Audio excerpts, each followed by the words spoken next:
sehingga menandakan varian ini penularannya akan lebih cepat dari varian sebelumnya. Mudah-mudahan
tugas kita saat ini ialah mematuhi protokol sebaik-baiknya untuk meminimalisir terpapar dengan varian-varian tersebut, dan bagi yang sakit dan terinfeksi varian tersebut untuk menjalani pengobatan sesuai prosedur untuk mempercepat proses penyembuhan.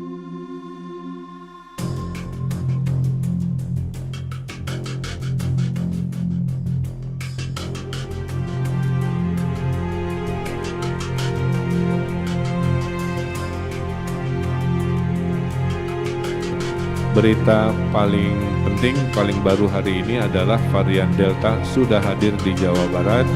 Ini menandakan kita harus tetap waspada, hadir di Karawang dan hadir di Kota Depok berdasarkan kajian genome sequencing yang dilakukan oleh Labkesda dan ITB, sehingga menandakan varian ini penularannya akan lebih cepat dari varian sebelumnya. Mudah-mudahan dengan berita ini kita tingkatkan kewaspadaan kita. Mohon disampaikan kepada masyarakat dengan kehadiran varian Delta di Jawa Barat, maka prokes 5M itu harus lebih ditingkatkan lebih-lebih lagi. Kalau bisa yang namanya memakai masker, mencuci tangan, menjaga jarak, menghindari kerumunan dan mengurangi pergerakan itu diakselerasi. Kemudian tadi kita lakukan diskusi kepada daerah-daerah yang tingkat kesembuhannya rendah, kasusnya masih aktif dan juga kematian tertinggi. Secara umum kematian di Jawa Barat masih terkendali di angka 1,3%, dan kasus aktif memang meningkat, juga keterbatasan pengetesan juga sedang kita upayakan.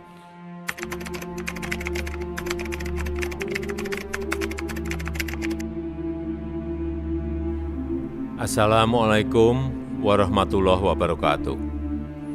Bapak, Ibu, dan saudara-saudara sebangsa dan setanah air, kita masih harus menghadapi ujian berat, menghadapi cobaan berat, karena beberapa hari terakhir ini wabah COVID-19 kembali merebak, kembali meningkat, dan juga adanya varian baru yang lebih mudah menular. Pemerintah telah menerima banyak masukan-masukan dan tentunya kami menyambut baik setiap masukan, baik pribadi, kelompok, ataupun masyarakat, termasuk usulan untuk memberlakukan kembali PSBB dan lockdown mengingat lonjakan kasus positif yang sangat pesat. Kita ketahui bersama bahwa kenaikan kasus positif yang tajam menyebabkan tingkat keterisian tempat tidur di rumah sakit juga semakin meningkat.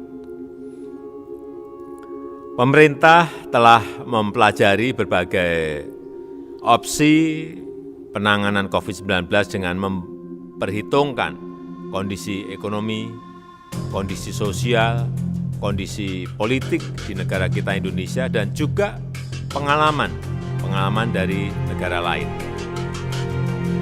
Dan pemerintah telah memutuskan PPKM Mikro masih menjadi kebijakan yang paling tepat untuk menghentikan laju penularan COVID-19 hingga ke tingkat desa atau langsung ke akar masalah, yaitu komunitas.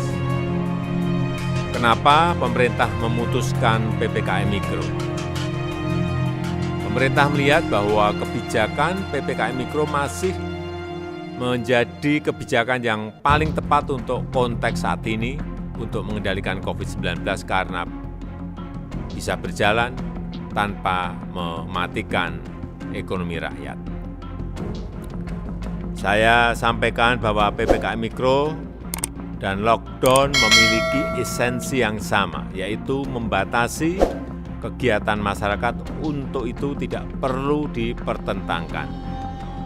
Jika PPKM Mikro terimplementasi dengan baik, tindakan-tindakan di lapangan yang terus diperkuat, semestinya laju kasus bisa terkendali.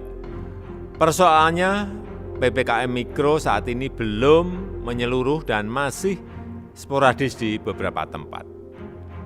Untuk itu, saya minta kepada gubernur, bupati, dan wali kota untuk meneguhkan komitmennya, mempertajam penerapan PPKM Mikro, optimalkan posko-posko COVID-19 yang telah terbentuk di masing-masing wilayah desa atau kelurahan.